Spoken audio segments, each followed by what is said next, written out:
What's up, everybody? It's a couple days later from the last YouTube video that I shot. It's Saturday. I can't even tell you what the actual date is. But basically, I'm doing some more work on the Canoe here. And I wanted to bring you in on a different phase of the restoration of this canoe. As you can see in this restoration, I had already showed you the work that I'd done with the Bondo and everything else like that. And so it's about ready to be primed and painted. Before I get to that step, I wanted to address the things that I need to do on the inside of the canoe. Basically, the big thing that's going to be in this video is actually what I'm going to do with the gunnels. Originally, I had talked about going ahead and having the gunnels just spray painted for right now. I talked about just having these gunnels spray painted for right now. And then I started thinking about it. The more I thought about it, you know, the gunnels constantly are getting hit with the oars and different things, and you're getting in and out. It's just going to scratch the paint up. So I was like, man, what should I do? Well, I happened to watch a YouTube video where a guy actually took these aluminum gunnels, and he didn't have paint on his like I do, but he basically mirror polished the aluminum, and I have to say it was pretty awesome.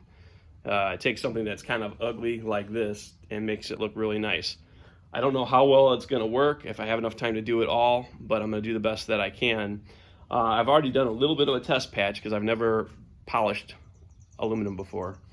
So what I did is I went to Menards, and I basically got a backing plate for my grinder. Well, actually I ended up buying a corded grinder as well, because the cordless one just was running out of power way too quick. But anyway, you can buy these backing plates, this yellow plastic that goes on there, and then it has this tin or mild steel nut that actually then threads on and will hold your buffing pad. What I also bought with it was these pads. It's almost like a Scotch-Brite, but it's also probably got some resin or something in there, so it will sand, because I've got to take the paint off this as well, and I don't want to sand it by hand. I just don't have that kind of time. So I was like, this might get it off without really damaging the aluminum underneath. It does put some swirls in the aluminum, so actually it looked really cool, and I've actually thought that if the mirror polishing doesn't work out, I might actually just leave the swirls on the aluminum and then take and maybe put a polyurethane over the top of it just to preserve it and stop it from oxidizing. We'll see. But I will show you the results. I did a test piece, and I'm pretty happy with the results. So let me show you what I've done. Okay, sorry about that. I meant to flip my screen and I accidentally stopped the video. But anyway, let me show you. So I thought a good test piece would be where these aluminum brackets are, where I've removed the seats. A friend of mine, Josh, hello, shout out to you, Josh, is going to make me some new wooden slatted bench seats for my canoe. And I thought, well, this would be a good place to test what I'm trying to do on the aluminum to see what kind of a finish I can get before I start using it on the gunnels. And also you've got like this, you know, stern cleats or whatever they are for the anchor, and you also have this nose piece here on the bow. So anyway, so what I did is I actually used that Scotch-Brite pad to actually get the actual paint and everything else like that off. And then I used Mother's mag and aluminum polish. This stuff, I actually tried other polishes like Brasso. I was very unhappy with the finish that I was getting. I tried something that another kid was doing with cleaning with Scotch or steel wool and WD-40 to get most of the oxidation off. That works okay, but again, not a great finish. With this Mother's polish, this stuff is money. And I basically put some on here, and I'll show you. This is the result. So can you see the shine that I'm getting? And it is pretty much, I mean, you can pretty much see my reflection in it. Is it perfect? No, but I mean, for this boat, it's plenty good. I mean, to go from that to that is pretty nice. And to have the rails and everything like that with this kind of mirror polished aluminum, I think would look really nice. You can kind of see where I stopped, where I didn't get all the paint off with my Scotch-Brite pad. And this is a spot where I actually hit it with the Scotch-Brite pad, and you can actually see the scratching caused by the Scotch-Brite pad, but even with that Mother's, it just really polishes it right up. So I think I'm gonna go ahead and attempt to do this on the gunnels. And so I'm gonna bring you in and let you at least see a portion of this. I'm gonna try to set up over on this end, and I'm gonna go ahead and work on this nose piece. So let me set it up and I'll bring you back in. Okay, and again, whenever working with where you're grinding and anything like that, always wear your respirator. This is a respirator that has P100 canisters on it, and that handles very small particulates. But yeah, you don't want to be breathing all this stuff in. I'm even wearing, I said, I think these are,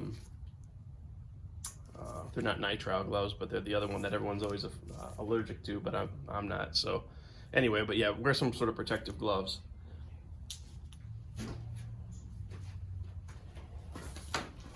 Okay, so I've got, again, I've got my like Scotch-Brite or whatever this is for finishing.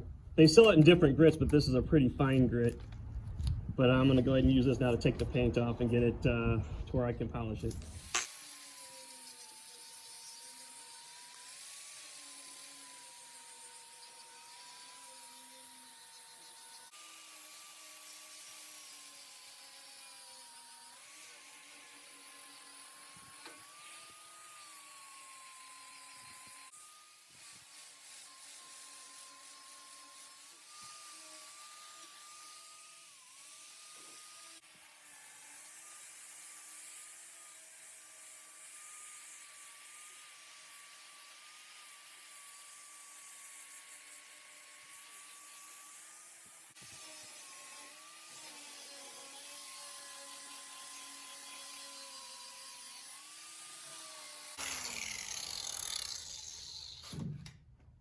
Okay, so as you can see, it already looks a lot better just having all of the paint off of it.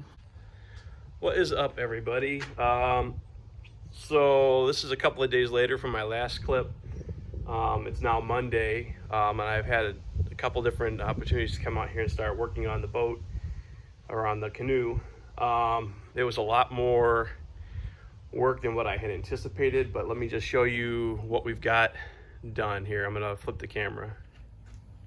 Okay, so now if you look at the all of the aluminum work, there are some spots in here where I still probably need to kind of clean up a little bit more, like some of the corners. It's very hard to get all the paint off. That was really kind of the worst part, is where all the little nooks and crannies are, getting the paint out of there. And honestly, it was just, it's hard to sand a round surface, but I hope you can tell that I'm pretty happy with the finish. Now, I'm not gonna worry about sanding the edges here, because I'm gonna actually tape this off and I'm gonna paint that brown like the rest of the interior of the canoe.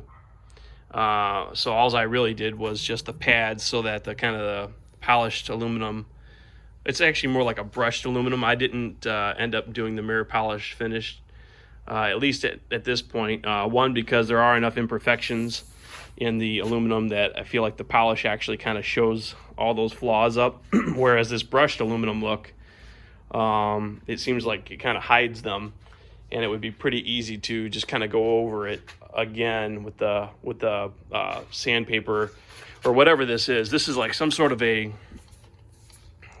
you can see it, some sort of a composite pad that has maybe some resin or something like that on it. But I found that it really works. You can see I've gone through about 4 or 5 of these just doing these gunnels. But it really takes it back down to the aluminum and puts a kind of a really nice sheen on it. Now, actually, I got to do a little bit more work on these crossbars. You see kind of, so when you're doing a grinding, I mean, the big thing was just to get the paint off first. But once you finish that, if you're not really consistent with what part of the wheel you're grinding with all the way across, you'll get what you see here. You see how you see all these different like light spots, dark spots. That's because of the different grinds that are on the surface and the way the light's hitting it. It makes it look like it's not that cool, not that well done. Whereas this, wow, it looks, wow, almost perfect, because it's all been ground with the same motion, the same part of the wheel. Basically, if I went from right to left, the left part of the wheel was touching. So kind of like with the grinder, I was kind of touching like this and going straight across all the way in one motion until at least I hit an obstruction. Like the cross members, I would stop there. But then when I would pick up the next section, I would do the same thing. I'd go all the way up in the same motion to where I had to stop. I got to repolish this again. Tried to use the grinding wheel on it. For some reason, again, if you don't get it just right, it seems to put all these different marks into it. So, but enough patience, you can kind of get a pretty decent finish. And again, from what it looked like with all that horrible paint you saw in the first video, boy, those look like almost like brand new now. The only places where I really mirror polished it, which I may do that front knob again, but I did kind of mirror polish this. You can kind of see the reflection of it. I mean, is it a perfect mirror polish? No, but I mean, it really does sparkle. And again, just get all that paint off. It's going to look really nice once it's all, painted. I thought about putting a polyurethane coating over this to stop it from oxidizing, because I'm like, wow, that's a lot of work to do. And like, just kind of like with like brass, if you want to keep it polished, you usually have to put a clear coat over it.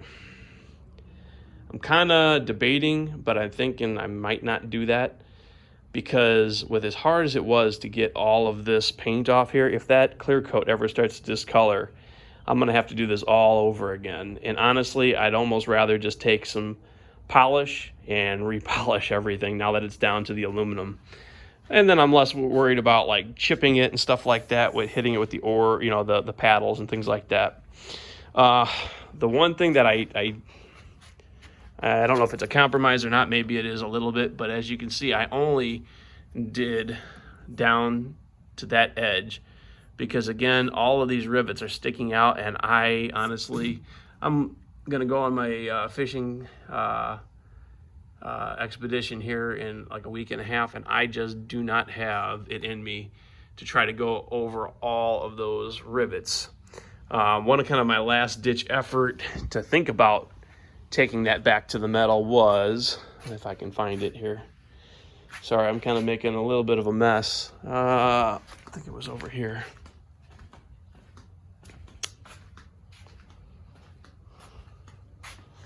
I don't even see it. I must have put it down somewhere. But I basically bought a wire wheel.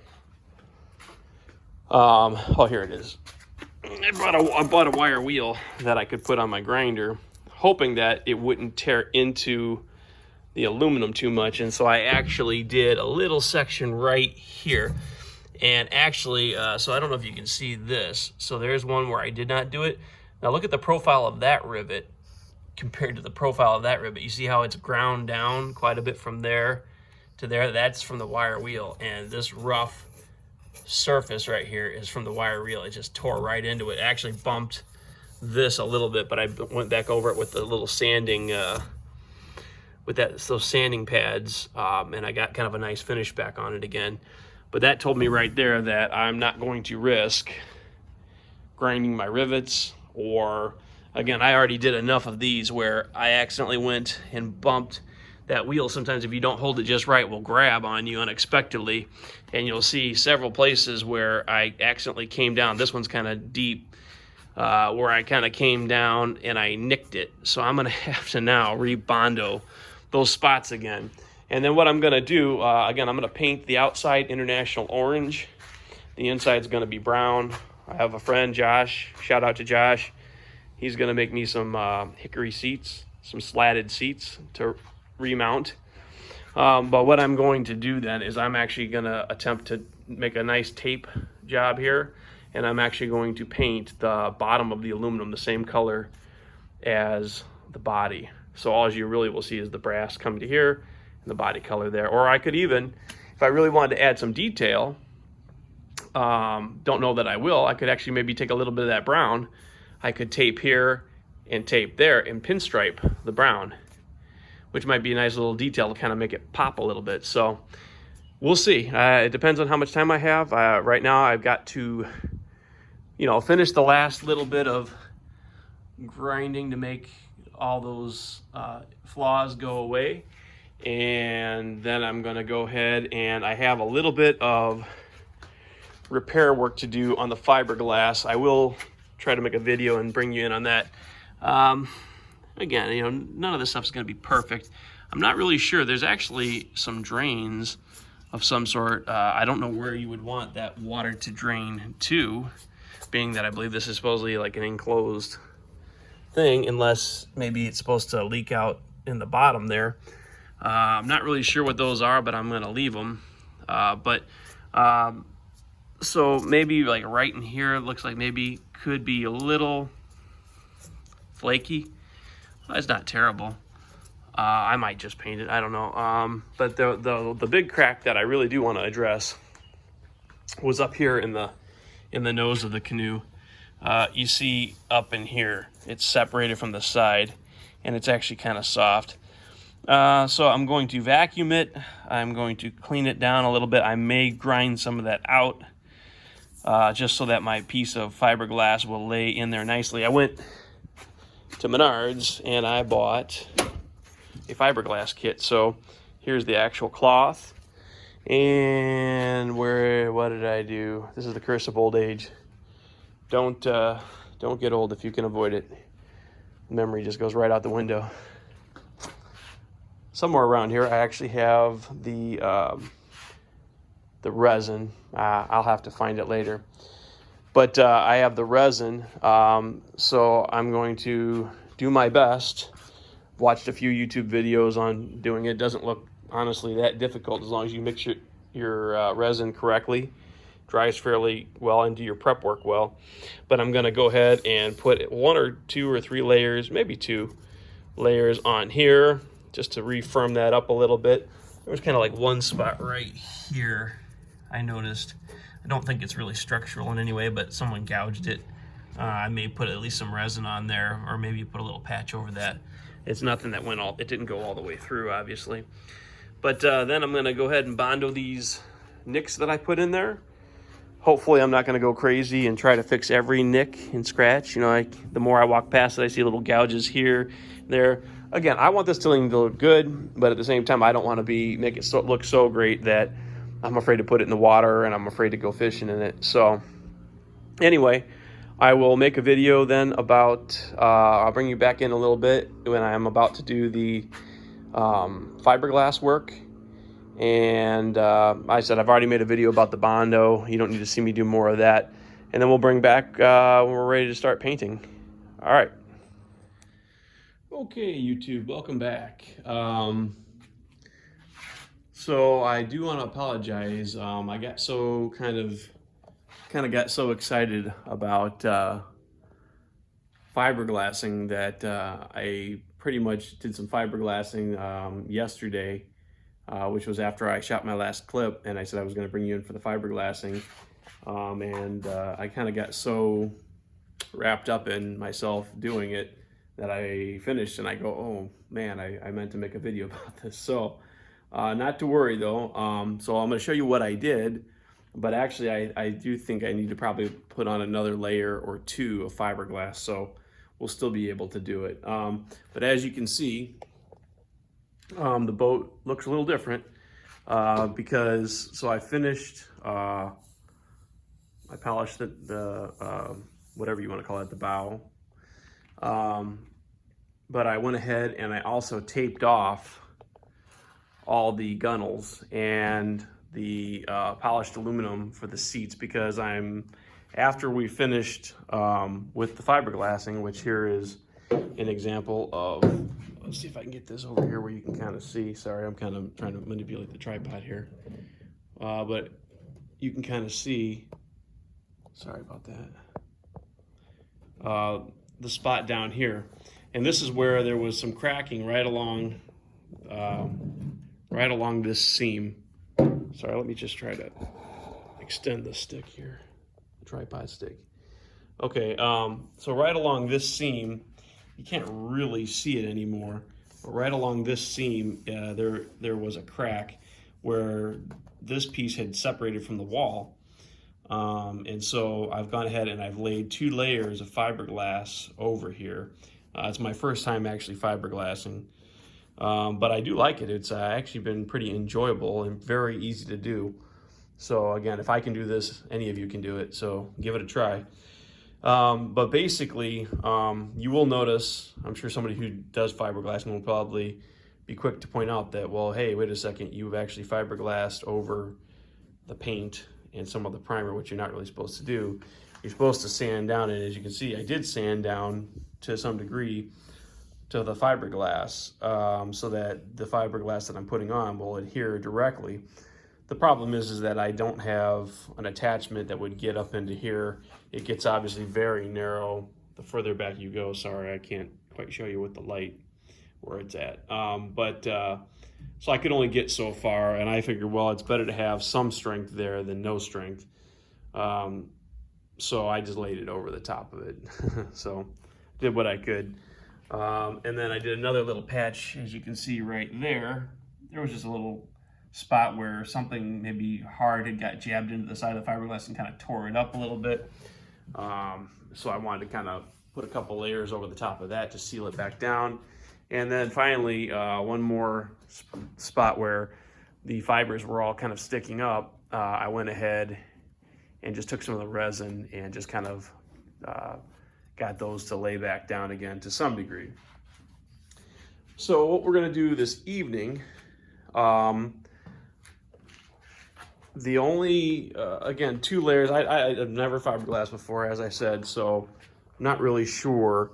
But basically, even with the 2 layers on there, I still feel a little bit of flexing right where the actual crack was. And I don't want that, so I was gonna put maybe 1 or 2 more layers on this evening. So I'll bring you in for that. Okay, so before I actually take you over there and show you how to apply the fiberglass, I'm going to show you a little bit of the setup work that goes along with it. So I bought a little Bondo repair fiberglass kit, and so they basically provide you with the fiberglass resin as well as a small bottle of the fiberglass hardener. And so it's really important that you mix the proper proportion of hardener to resin. If you don't put in enough, it doesn't set up properly, it won't cure properly and harden. If you put too much of this in, that's not good either. One, depending on how much you put in, it may just set up super fast and you don't really have much time to apply it, or it could probably even go worse if you were to be even further off in your ratio. They also provide with a little like kind of applying plastic rib almost to kind of like squeeze any bubbles out. I didn't really want to use that. The fiberglass people that I saw on YouTube pretty much just used a paintbrush and were basically blotting the resin on and kind of squeezing the bubbles out as they went, and that seemed to work pretty good for them. And I kind of like to go as simple as possible. But it is good. I did buy myself some of these little like 99-cent paintbrushes, which are nice because this will ruin the paintbrush. Unless you probably clean it off with something that I don't know what to use. But again, at 99 cents, a couple of these to do a job like this is well worth it. So the ratio that the bottle tells us to mix on the back here is for every 1 ounce, this is a 7.5 ounce, 7.2 fluid ounce bottle. For every 1 ounce of this, you put in 10 drops of this. So I'm gonna go ahead, I've got my scale here. Really, this doesn't really weigh much. Okay, it weighed 0.4 actually. So if it does, because actually there was some leftover resin in here too. When I first put the plastic on there the first time, it didn't weigh anything, but I've already used this, so there is some hardened resin in here. So, right, it's reading 0.4. So if you have a scale like this that has a tare function, once you've got your container on there, you want to hit your tare button, which will zero out your your scale. So now it's only thing it's going to be measuring is, unless you want to do the math, you could have went to 1.4 on the scale, which would have been just fine too. But by hitting the tare function, it zeroes it out. Now all I have to do is add 1 fluid ounce of the fiberglass.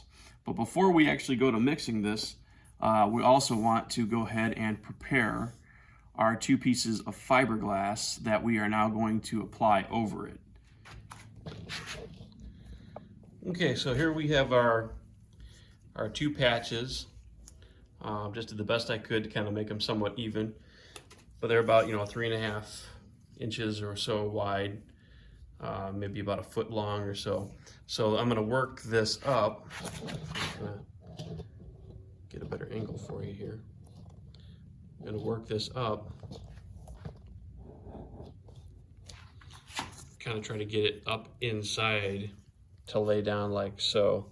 The nice thing about this is that the weave the fingers do tend to move so that you can kind of maneuver the sheet into whatever shape you're really trying to work it into, and it usually tends to lay down pretty decent, even with a corner like this. All right, so I've got my respirator, I've got my resin, I've got my hardener, and I've got my cheap brush that's going to help me in my application. I think I'm going to mix up maybe a little bit more. I might actually do 2 ounces. It does set up fairly quick, but I actually think I can get both sections on. I was able to pretty much, I kind of seemed like I was running dry on my resin when I was mixing this up for the first patch.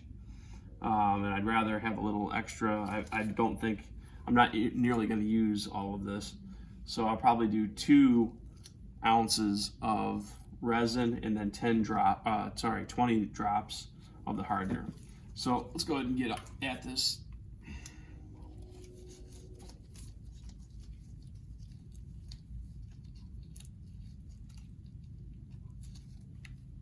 Okay.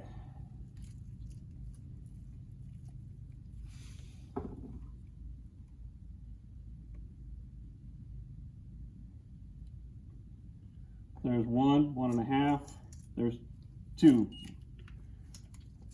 Right on the nail. All right, so now we want to put 20 drops of hardener in there, and then we want to definitely make sure we mix this well. So 1, 2, 3, 4, 5, 6, 7, 8, 9, 10, 11, 12, 13, 14, 15, 16, 17, 18, 19, 20. All right, here's all 20 drops.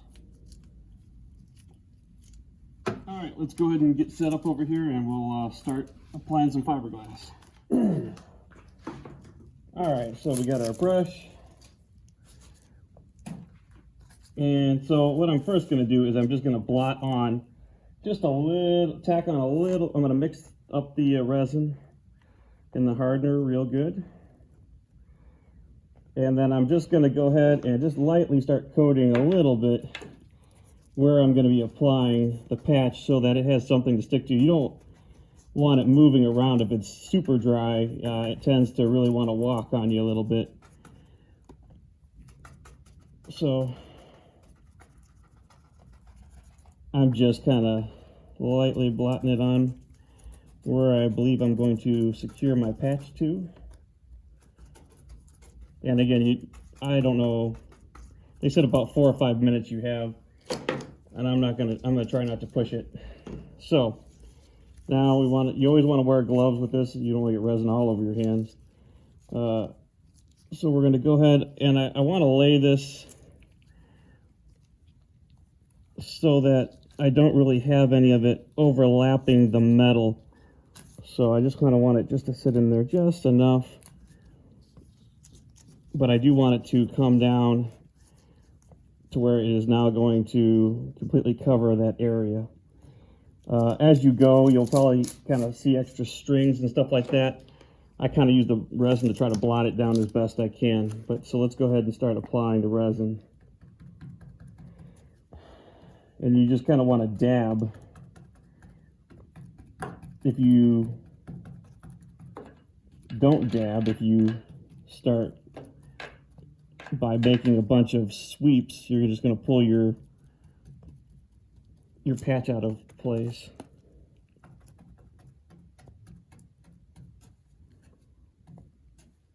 Because it's what I'm doing right now.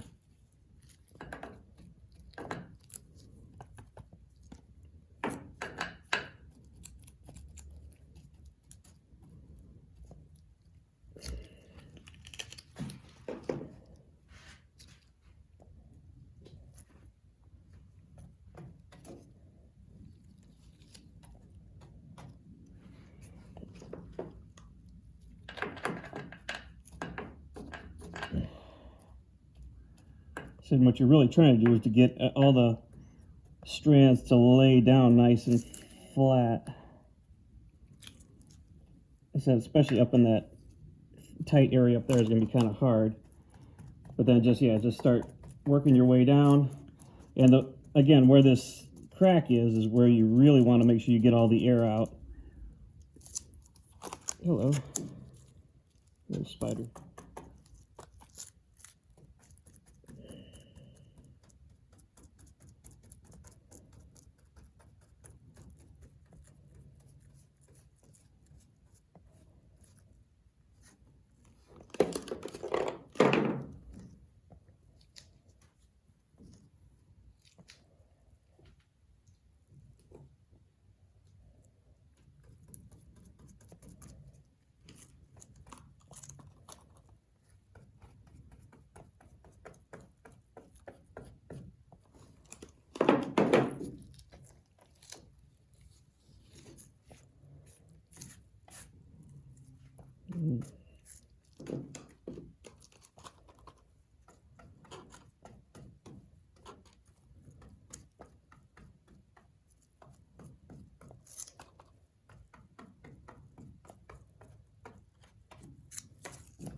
I'm just trying to get a few of those little strands off. Again, the blotting is the better technique for sure. But like when these strands are kind of out in the middle of nowhere, I just want to make sure that they're going to lay down. And I've got one little spot right here where it seems like it wants to kind of stay up just a bit. And so this is where you really got to work it. There we go. Sometimes it might want to pucker in a certain spot. You definitely don't want that. You want to try to get that air bubble out. And I may actually use, even though I said I wasn't going to probably, I may even use a little spatula here to help it. There you go. To try to get those fibers to lay down really nice. There we go. But again, you're just trying to get all the bubbles out. Okay, right now it's still workable. The strings are driving me crazy a little bit. Don't want to pull too many of those out, I can tell you. Because that is your strength. That's where the strength comes from, is the fiber in the fiberglass.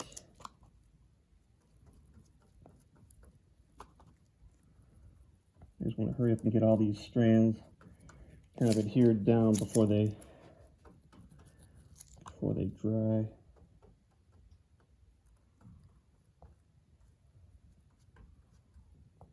There we go. That actually is looking pretty good. Make sure I get that far side.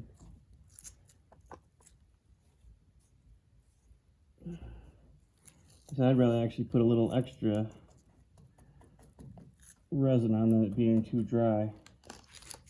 But right in here where it was soft, that's definitely where we want to make sure that it's down. So now I'm going to go ahead and I'm going to apply the next piece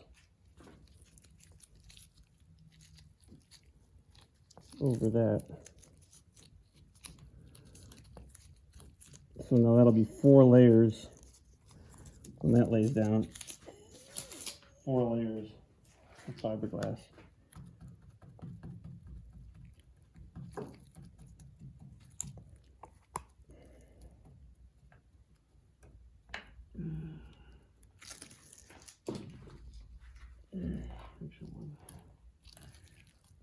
lay a little bit further down. There we go. Along the wall.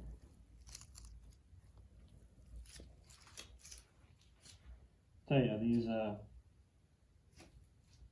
protective gloves are worth their weight in gold. I wouldn't want to even think about trying to get all this sticky stuff off my hands.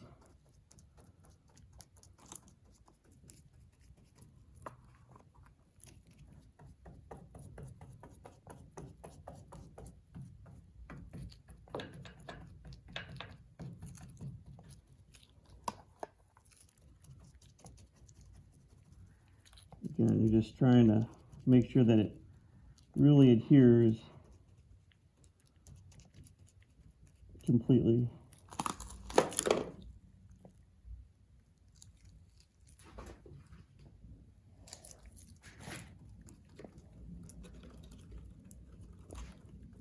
Get all those fibers to lay down.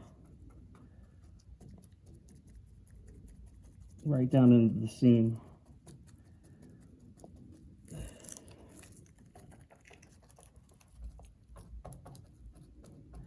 Like I said, if I can do this, anybody can do it, because you can tell I'm definitely not skilled at this. I'm sure somebody who is really good at fiberglass is going, don't do that, don't do that. Well, that's how you learn, right? You got to try it, you got to make some mistakes. Not everything turns out great. Some things turn out better than what you think they will. And then you got a new skill that you can use. Again, I'm just trying to get a lot of these little stringies out of the way.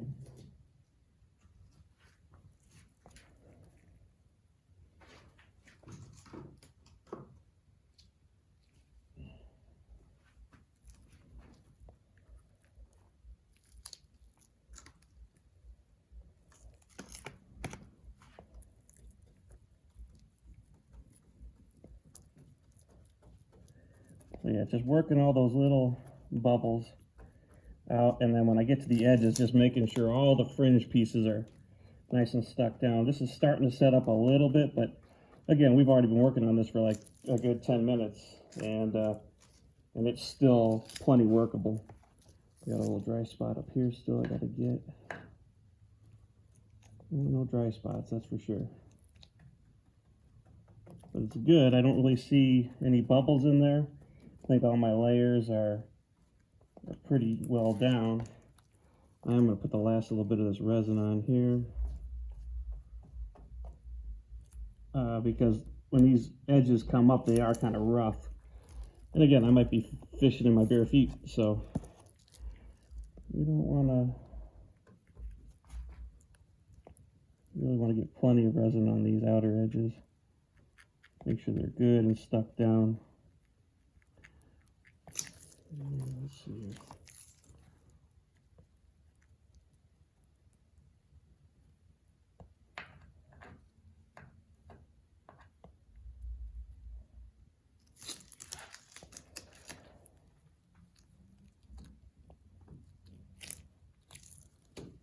All right. And that's pretty much it. Like I said, don't try to save your paintbrush. It's not going to happen. So just using up the last little bit of resin. And I said, I suppose you could actually take your little applicator here, this little spatula, and kind of try to press it down. But honestly, I think the more you mess with it, probably the more you're going to be unhappy with it. So I better maybe just leave well enough alone with that. But I think it looks pretty good. So that's pretty much the applying of fiberglass patching material. So yeah, give it a try. I think you'll enjoy it. Looks pretty smooth, pretty even. So we'll let that dry overnight. Tomorrow, I will try to run some sort of a sandpaper. I will probably have to roll it up to get it up into that nose area. Oh boy. Like I said, the more you play with it, the more you're probably going to mess it up. It looks all right. But yeah, I want to let that dry now. And then I will go ahead and run some sandpaper to rough up the surface, and then we'll be ready to prime and paint the canoe. Good afternoon, everyone. So it's the next morning, or actually this is the next afternoon. I just got home from work, and I went ahead and sanded a little bit more on those spots from last night where the primer was eating into whatever paint they had put in there before. And I kind of gave the whole thing a kind of a once over look, and pretty much did confirm that it seems to be only in that one spot down there on the right hand side where they use some sort of different paint that they probably shouldn't have used. But anyway, I'm going to go ahead now and see if we can paint the inside brown. So let's get to it. So, just another brief word. On the inside, oh cool, a dragonfly just landed on my cord. On the inside, I'm not going to really worry about thinning the paint too much. When I go ahead and do the outside, I actually am going to add about 10% of mineral spirits to thin down the paint, because I'm going to be using what they call a roll and tip method, which is basically applying it with a roller and then using a brush to lightly streak it.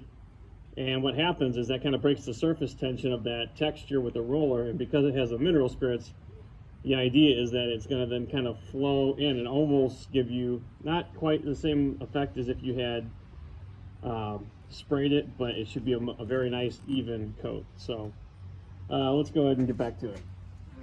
Like I said, I'm not going to worry about doing that for the inside because it's already rough. I'm not going to be trying to get a perfect finish. It's got, you know, by the nature of the fiberglass inside, it's already kind of an uneven and weird texture.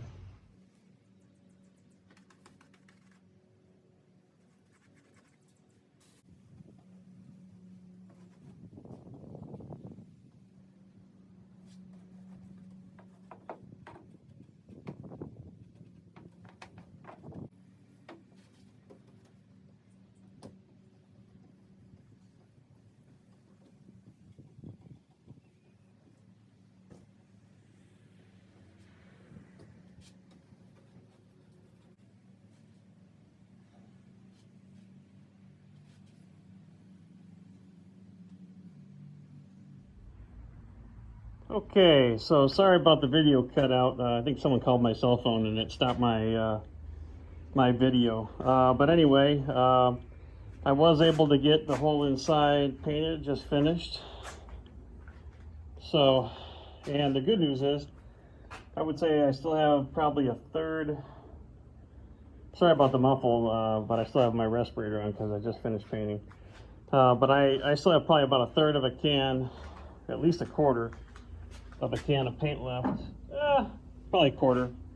But so if I have to do any touch-ups, I have enough. Honestly, it went on so well and so thick, so much, you know, that those oil-based paints are really great as far as coverage goes. You do got to get used to the fact that it's a lot more stiff to apply than latex paint. It doesn't flow quite the same. You have a lot more drag on the brush. So your arm does get tired, but and again, there's a few spots like right up in there that I probably want to hit a little bit more. And honestly, most of that's glare is what you're seeing. It's actually just a couple of spots where it's a little thin. But other than that, I mean, I can get it out in the sunlight, although this is pretty much sunlight right here. And I mean, there's maybe one or two little areas where it might show a little through the old stuff, but yeah, it's all done. It looks great. You can see once you've painted it all the same color, now all the little imperfections show, because with everything being the same color, there's nothing to distract your eye from little imperfections. So there's like little globs of, oh boy, that wasn't good. Sorry about that. Let's see. What was I saying? Little globs of,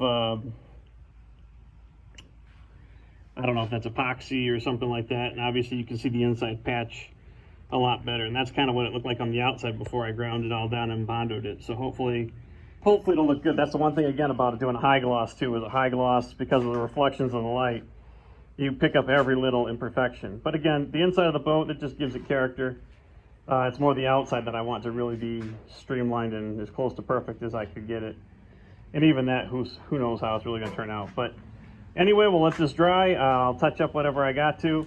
Again, and that's the nice thing about taping off, is even if you go over the paint a little, tape a little bit, when you peel it back, it should have protected the aluminum quite well. So all that green should come off and should look good. All right, we'll bring you back in when we're at the next step. Howdy, y'all. Welcome back. It's been a few days, probably since my last video on the boat. Had another project kind of come up. I'll make a YouTube video about that too. A pottery. Was asked to make some pottery for an event, so I was kind of busy doing that the last couple days. And I was coming back to do the boat today because I said I'm kind of running short on time before I go fishing. And yeah, it's crazy how things get busy, and I intended to kind of knock this out already. I apologize, my last clip where I was painting the inside of the canoe, painting it brown, somebody called my phone and it stopped the video, so I'm sorry. You only got like kind of the first maybe fifth or quarter of the painting of the inside, but then I did shoot some video once it was all done. So but anyway, so now we're at the point where we are ready to paint the outside, and again, I'm painting the outside international orange. So I got this, it's actually a marine enamel, oil-based enamel from Duralux. It probably would have been fine being that this is a canoe with it just being regular oil-based enamel, but it wasn't that much more expensive to get the marine. So I don't know if you can see it right there, but that's the color that we're going to be going with, a couple specks of it. It's kind of a burnt orange, darker orange. Anyway, so I didn't have a lot of the primer left. I've decided to not really go ahead and go crazy and re-prime the whole outside. Part of the reason why was because I ran into that problem on the inside of the primer paint stripping some of the layers of other paint off of the inside. I don't know if I would run into that on the outside. So I had a little bit of primer left, and I went ahead and basically just touched up some primer over the spots where the Bondo was to kind of stop the Bondo from acting too much like a sponge, but I probably will do 2 coats on this anyway. So anyway, without further ado, I'm gonna go ahead and mix this up. I'll bring you over to my scale. Basically, I'm going to thin this down because I'm going to be doing the rolling and tip method. So you basically roll it on with a roller and then lightly brush it, a thin paint, and it should flow and kind of almost be a really even, smooth coat. Shouldn't see a lot of brush streaks in it. That's what the goal is here. Never done it before, it may not work out at all, but we'll give it a shot. So I'm going to thin this though with mineral spirits. But before I do all that too, I'm also going to run a damp rag with mineral spirits across all this and get all the last little bit of flaking or dust that might be on here off, because it's been quite a while since I've done anything to this. So let me go ahead and do that, and then I'll bring you in to show you that I'm going to mix the mineral spirits to paint. I'm going to do 10 parts paint to 1 part mineral spirit, so a 10% ratio roughly, maybe a little bit more. I saw somebody say that he thought it needed just a splash more after that, so maybe I'll add just a little bit more after that, but pretty much a 10-to-1 ratio. All right, we'll get to it.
All right, that's pretty much it.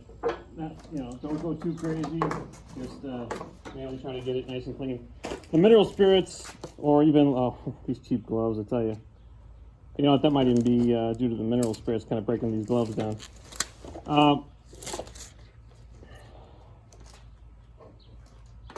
One of the reasons for using like mineral spirits or even using paint thinner or acetone too is that they tend to evaporate quickly, whereas with water, you're going to have to wait for a little while for it all to really dry, especially before putting an oil-based paint on top of it. So yeah, it's just kind of a nice quick way to wipe it off and get it to dry pretty quick without having to wait too long. Okay, so as I've mentioned before, if you have a scale like this, it probably has a tare function on it. So you put your actual pan on there first. I kind of want to do it like that too, because where the paint is mainly going to go. You really want it to balance there. But anyway, so what you want to do is use the tare function. You hit tare and it will zero out with the tray on there. So all you're measuring is the liquid now. So we got our paint. And we got our container of mineral spirits. And we'll go ahead and open this up.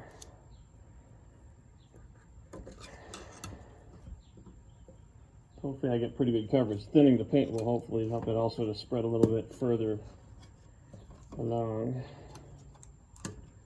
Well, that's quite beautiful actually. Look at the color of that. That's gonna be a really nice color on this canoe. So let's see how many ounces we should probably do.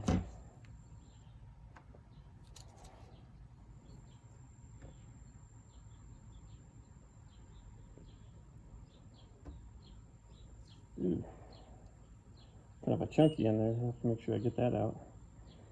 So we're at, go to 10 ounces.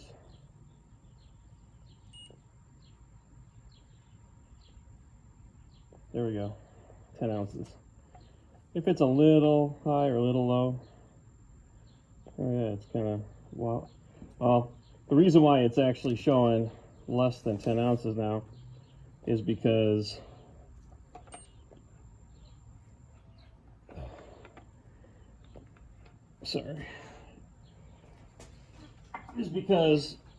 this is too big really to sit on here. You kind of have to center it. Actually, look at that, it's actually 14 ounces.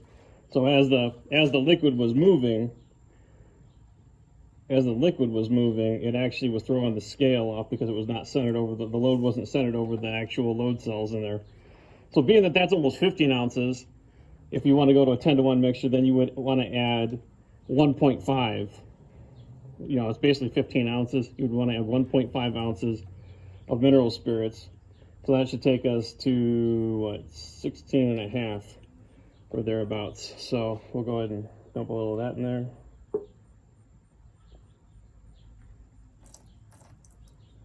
For 15, 16.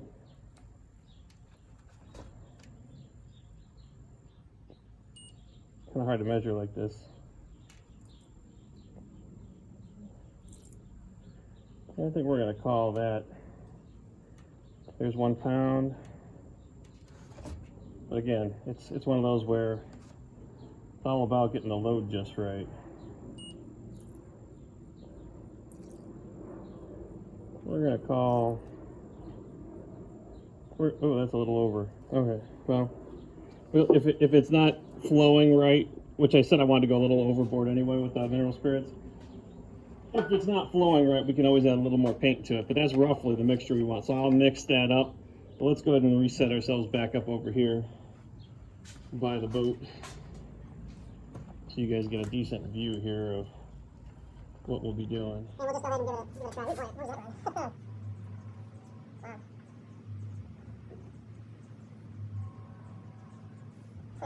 A lot more money than I thought it would be.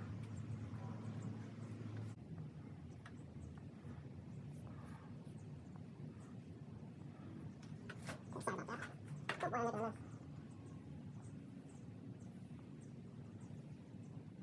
spots of Bondo are. Where the spots of Bondo are, it is kind of absorbing quite quickly. That's okay. I think this is flowing actually so well that I'm going to have no problem with not having enough paint, which is great. Means I'll be able to. Maybe I should actually add a little more paint to it. We'll try back on to see how we do.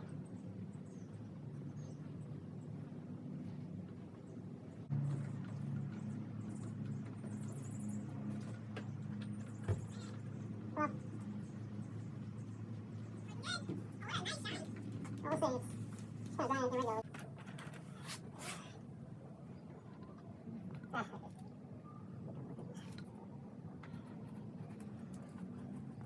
This is a spot where I've already kind of done. I started that first coat back here when the Bondo dried out, so this will be a good test right here actually to see whether or not the second coat is going to turn out better than the first. I imagine it would.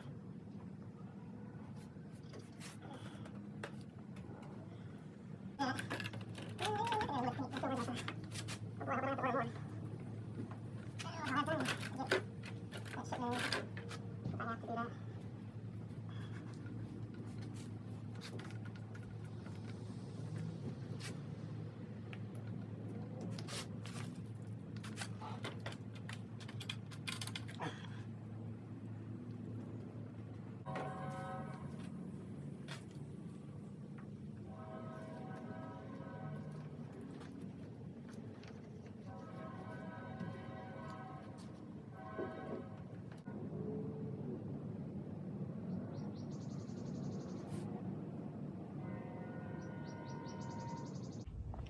All right, so again, as I walk you around, you'll be able to see what I'm talking about, that there's kind of dull spots and glossy spots. And the dull spots are basically where the Bondo is absorbing the paint. But hopefully, there's a little scratch there. There's very few scratches that I'm really seeing too bad. I mean, a lot of little pock marks. But again, this canoe was in really bad shape when I found it. So, yeah, all things considered, I'm gonna let that dry, and hopefully I'll have enough paint to do another nice thin coat and make all those spots nice and glossy. But all things considered, looking pretty sharp.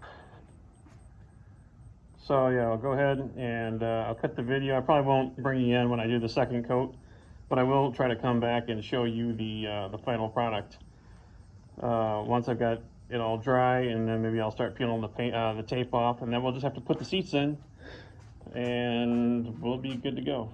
All right, thanks a lot. Thanks for joining me. Okay, so just a little update on the boat. We're pretty much done with the painting. The inside is covered very nicely with the brown. The outside was a little tricky. Just to show you, maybe you'll be able to see it. I've done a little taping off here because I'm doing that pinstriping down the lower part of the gunnels. So I don't know, I don't think you can really see it that well. Maybe a little bit right here. See this line right here? I ran into a little bit of the same problem that I had on the outside. I mean on the inside, where it seemed like the oil-based paints were eating into something. I don't know if it had gotten coated with something, but there was a couple of spots. One was right here, and one was a little bit further down toward the center, but still on this side, where again the paint was just kind of like peeling up. It looked terrible. So first I thought, well, I'll just sand it down, let the paint harden, sand it down smooth, paint back over it, hopefully it'll seal over it this time.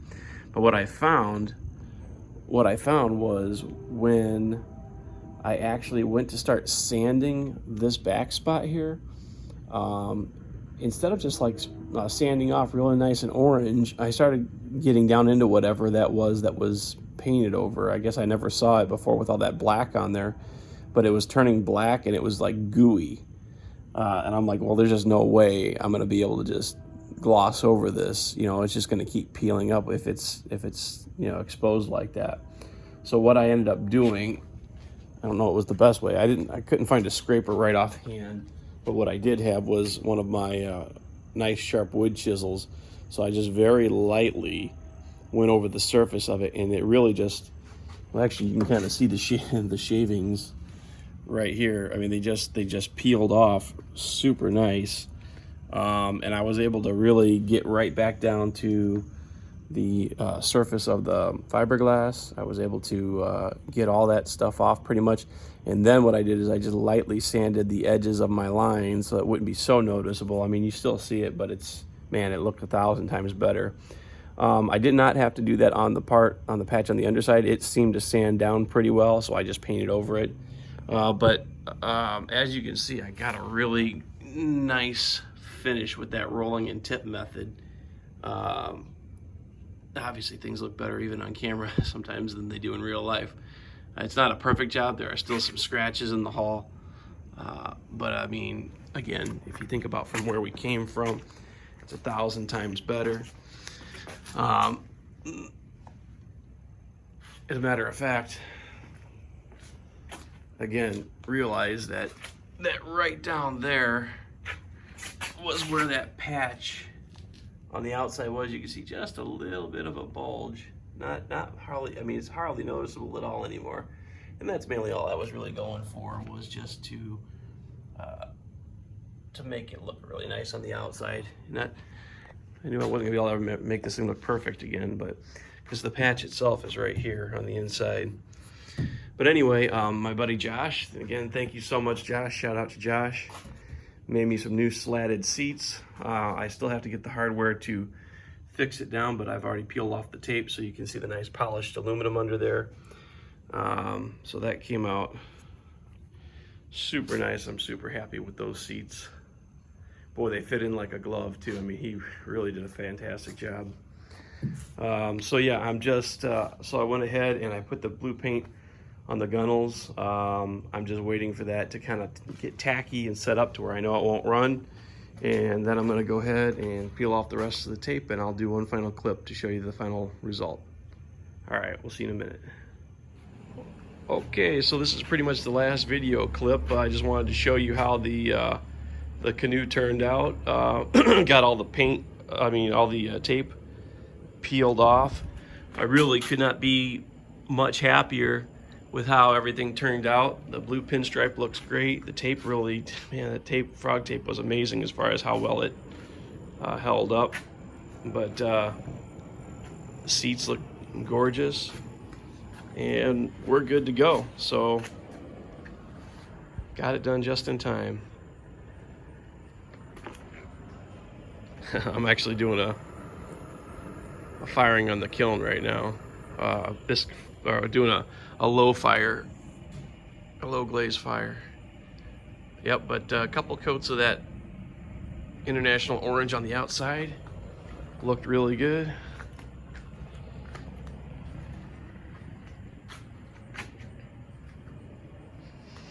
And this is the side that had the patch, and it's pretty good. You can't hardly even see it. Actually, no, I'm sorry, the patch was on the other side. But yeah, it really turned out good. Very, very happy. You know, there's still a few scratches and dings with the, I mean, I could have sat here and bondoed forever on this thing, but yeah, no, all things considered, really happy with the way the Canoe turned out. So again, thank you for joining me, and until I see you next time, don't be afraid to get your hands dirty. We'll see you later. I just wanted to do a little photo montage here at the end, just so you could see the boat at the various stages once again. Yeah, enjoy.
Okay, so I hope you enjoyed the video. Thank you for joining me.